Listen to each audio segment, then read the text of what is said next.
For today's video, usapang action gamit na karon between GoPro at saka Insta360. Kung gusto ka kuan action camera, same sila. Ang GoPro action camera, Insta360 action camera. Pero unsa gyud mo dapat pilion, Insta360 or GoPro? Sige na siya. Ang GoPro one direction lang kung asa ka nimo atubang ni cellphone. So mo na siya GoPro, bang gusto mo yang mabidyohan. Baga 180 degrees lang ba? Kasi wide.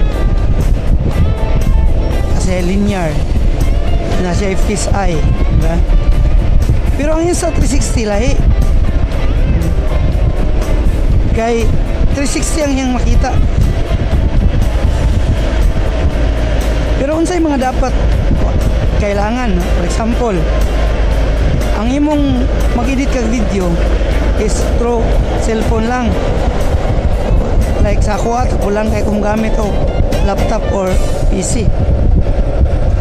So, kailangan i-consider po nimo ang imong cellphone para maka-edit ka. So, dapat ay mong cellphone nasa mga mid-range to high-end na mga kanang na ay mga 6 to 8 gig ang RAM. Nya kung Insta360 ka, dapat 256 gig ang imong kuan cellphone memory. So kanang mga inana isa na i-consider. Kaya kung Insta360 man ka, dapat naka 5K ka. 5K resolution ang imong video. Subot pasabot bugat kaayo ang iyahang files kung mag cellphone ka. Kaya nga nung 5K man, kung sa GoPro ka 1080p, goods na gid siya kung pang social media lang. Sa Insta360 man good, dapat 5K resolution ang imong video tungod kay 360 siya. So pag edit nimo, mahimo na lang to siyang 2K or depende sa imong pag-framing. Kung i-zoom nimo siya, so 1080p na lang to siya. Mo na siya considered. Kay kung dili nimo i-4K o 5K, so mga 4K lang ka sa imong Insta360. So distorted ba imong video? Unsa pagay mabuhat ni Insta360 na dili mabuhat ni GoPro? Sa Insta360 na sige tawag og follow mode, follow me, di ba? So single lens siya, kana pwede na kag 2K, pwede na ka og 4K kay single lens. But pasabot kanang me mode ba? Kung sa drone pa siya follow mode or follow me yeah.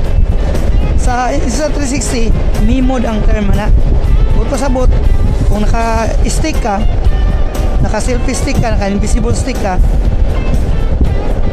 pirmi ka niya i-track ba?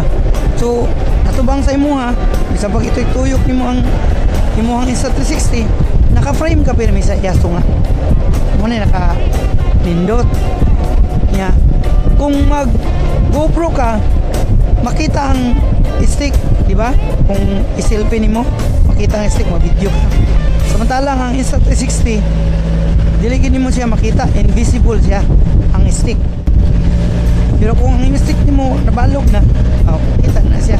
So mo na yung mga i-consider nimo. Sunod, mga i-consider nimo. Dali ra i-edit po ang video ni GoPro. Tungkol kay isa lang siya ka frame, di ba? Isa ka direction. Kung asa nimo gatubang ang camera dito lang. Samantalang sa Insta360, kung naka 360 video ka, pilion nimo. So mo na siya pag edit. So mag reframing ba ka kung asa gusto nimo. Ang nakanindot lang ni Insta360 tungod kay isa ka video. Like for example kani akong video, mabuhatan ako ni siya dagang videos ba maka-upload ko. Like for example, gusto na kong nahitabo di sa kaliwa. Nahitabo di sa tuo. Ay nasa tuo. So, pwede sa tuo. Yan sa kaliwa. Pwede makita nimo sa kaliwa. So ana siya. Mo na nakanindot ni Insa 360. Kana lang, mga basic lang na siya na mga information kung unsay dapat nimong pilion. Insa 360 pagka or GoPro.